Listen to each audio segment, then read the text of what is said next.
கிறிஸ்துவுக்குள் அன்பான தேவனுடைய பிள்ளைகளே, இயேசுவின் நாமத்தில் உங்களை அன்போடு வாழ்த்துகிறேன். இந்த நிகழ்ச்சிக்கு வரவேற்கிறேன்.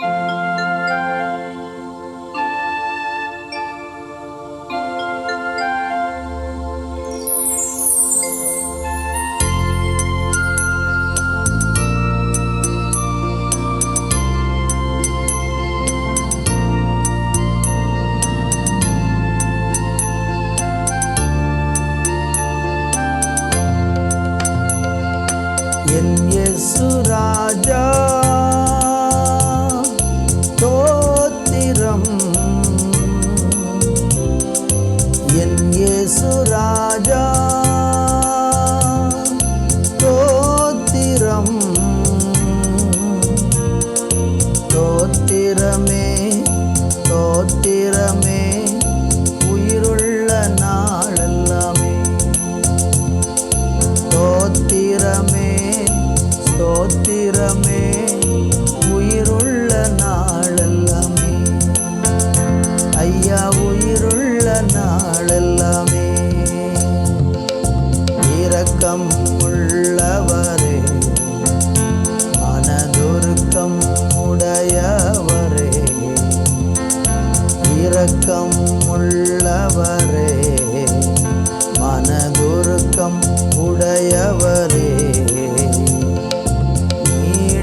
சாந்தம் பொறுமை அன்பு நிறைந்து வாழ்பவரே, நீடிய சாந்தம் பொறுமை அன்பு நிறைந்து வாழ்பவரே, என் இயேசு ராஜா ஸ்தோத்திரம், என் இயேசு ராஜா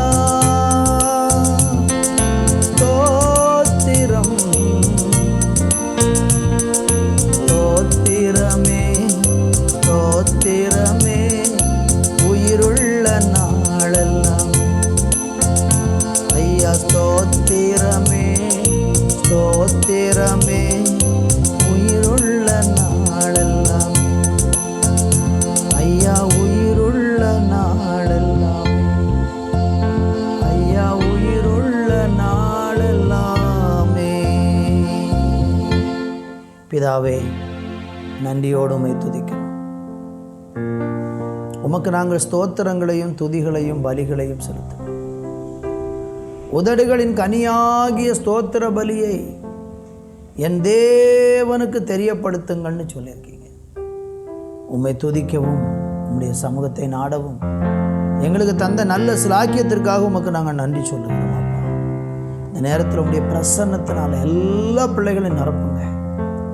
உள்ளத்தில் கலக்கத்தோடு அழுகையோடு புலம்பலோடு வாழ்க்கையில் வேதனையோடு விடுதலையை எதிர்பார்த்து கொண்டு இந்த உலக வாழ்க்கை கசந்து போயிடுச்சு, வெறுப்பாயிடுச்சு, ஏன் வாழணும்னு தெரியலை, பெரிய எதிர்பார்ப்போடு வாழ்க்கையை தொடங்கினேன், ஆனால் வாழ்க்கை போக போக கசப்பாய் போகிவிட்டதே, சந்தோஷமாய் மாற்றோம் என்று ஏங்குகிற பிள்ளைகளுக்கு தேவனுடைய இரக்கத்தை கட்டளையிடும். கரங்களில் ஒப்பு கொடுக்கிறோம் இயேசுவின் நாமத்தில் பிதாவே, ஆமென் ஆமென். அன்பு தேவ பிள்ளைகளை தியானிப்பதற்காக யாத்ரா புஸ்தகம் 15ஆம் அதிகாரம் 33வது வசனம். அவர்கள் மாராவிலே வந்தபோது மாராவின் தண்ணீர் கசப்பாக இருந்ததினால் அதை குடிக்க அவர்களுக்கு கூடாது இருந்தது. அதனால் அவ்விடத்திற்கு மாரா என்று பெயரிடப்பட்டது. இங்கே நம்ம பார்க்கிறோம், இந்த மாரா என்கிறதான இடத்துல அவங்க வந்தபோது அங்கே தண்ணீர் கசப்பாய் இருந்தது. இந்த மாரா என்கிற இடத்திற்கு இப்படி பேர் வருவதற்கே காரணம் என்னென்னா, இங்கே தண்ணீர் கசப்பாக இருந்ததுனால அதை மாறான்னு பேர் வச்சாங்க. பாருங்கள், இஸ்ரவேல் ஜனங்கள் ஆண்டவர் பயங்கரமான அற்புத அடையாளங்களை செய்து வனாந்திரத்தில் அழைத்து கொண்டு வரார். அவங்க வனாந்திர பயணத்தில் வரும்போது முதலாய் சந்திக்கிற பிரச்சனை அவர்களுக்கு தண்ணீர் இல்லாமல், வேதம் சொல்லுகிறது 3 நாட்களாக தண்ணீர் கிடையாமல் நடந்தார்கள் என்று வேதம் சொல்லு. சூர் வனாந்தரத்துக்கு புறப்பட்டு வந்து அங்கே தண்ணீர் இல்லாமல் 3 நாள் நடந்தாங்க. ஆனால் ஆண்டவர் என்ன செய்தார் என்றால், இது அவங்கள சோதிக்கிறதற்காக இதை அனுமதித்தார். இந்த கசப்பான அனுபவம் அவங்கள சோதிப்பதற்காக ஏற்பட்ட ஒரு காரியம். ஆனால் இந்த மக்கள் என்ன செஞ்சாங்கன்னா, அந்த சோதனையில் ஆண்டவருக்கு விரோதமாக, மோசைக்கு விரோதமாக முறுமுறுத்தார்கள். ஆண்டவர் உடனே என்ன செஞ்சார்னா, அங்கே ஒரு மரத்தை காண்பித்து அதை தண்ணீரில் போட சொன்ன உடனே அது கசப்பான தண்ணீர் மதுரமாக மாறிடுச்சு. இப்போ நம்ம என்ன அறிந்து கொள்ளணும்னா, நம்ம வாழ்க்கையில் பிரச்சனைகளுக்கு தீர்வு இல்லை என்கிறது எதுவுமே கிடையாது. கசப்பு வரும், ஆனால் தீர்வு இருக்குது. வேதனை வரும், ஆனால் விடுதலை இருக்குது. வியாதி வரும், ஆனால் சுகம் இருக்குது. பொருளாதார கஷ்டம் வரும், ஆனால் செழிப்பு இருக்குது. பிசாசுனுடைய போராட்டம் வரும், ஆனால் ஜெயம் இருக்குது. ஆனால் அந்த போராட்ட வேளையில் அவ்வளோதான், எல்லாமே முடிஞ்சு போச்சு என்று சொல்லி நம்ம ஆண்டவருக்கு விரோதமாக எழும்பவே கூடாது. அநேகர் இந்த தவறைத்தான் செய்கிறாங்க. ஒரு கஷ்டம் வரும்போது அந்த கஷ்டத்துக்கு பிறகு ஒரு ஆறுதல் இருக்கிறது. அந்த ஆறுதலை பார்ப்பதற்கு முன்பதாக முறுமுறுத்து தேவனை துக்கப்படுத்தி விடுகிறார்கள். நீங்கள் பைபிளை படித்தீங்கன்னா, ரூத்தின் சரித்திரத்தில் 1ஆம் அதிகாரம் 20ஆம் வசனத்தில், அதற்கு அவள், நீங்கள் என்னை நகோமி என்று சொல்லாமல் மாறாள் என்று சொல்லுங்கள், சர்வ வல்லவர் எனக்கு மிகுந்த கசப்பை கட்டளையிட்டார். இந்த பெண் நகோமி கசப்பு வர்றதுக்கு காரணம் கர்த்தர் இல்லை, அவள் தான் காரணம். அவள் தான் இந்த கசப்புக்கு இடம் கொடுத்து வஞ்சிக்கப்பட்டிருக்கிறாள். ஆண்டவர் இவளை நல்லா வச்சுருந்தார். மோபாப் என்கிறதான அந்த தேசத்தில் அந்நிய தேசத்துக்கு போனாள். பெத்லகேம் என்கிற அப்பத்தின் வீட்டை விட்டு சாபம் நிறைந்த மோபாப் தேசத்துக்கு போய் குடும்பமே சபிக்கப்பட்டது. இப்போ கசப்போடும் வேதனையோடும் இழப்போடும் வெறுங்கையோடும் திரும்பி வந்திருக்கிறாள். ஆனால் ஆண்டவர் அவளுடைய வாழ்க்கையில் இந்த கசப்பை மாற்றி மருமகளாகிய ரூத்தை ஆசீர்வதித்து போவாசை கொண்டு அவளை திருமணம் செய்து அதிலே ஒரு குழந்தையை அவள் பெற்றெடுத்து, பாருங்கள், அவளுடைய கசப்பெல்லாம் மாறியது. உங்கள் வாழ்க்கையிலையும் உங்களுக்கு இன்றைக்கி ஒரு கசப்பு வருகிறதா, நாளைக்கு ஒரு மதுரம் இருக்கிறது. எனவே சோர்ந்து போக வேண்டாம். ஆண்டவரை நம்புங்க, கர்த்தரை விசுவாசிங்க. இன்னும் நம்பிக்கைக்கு இடம் உண்டு.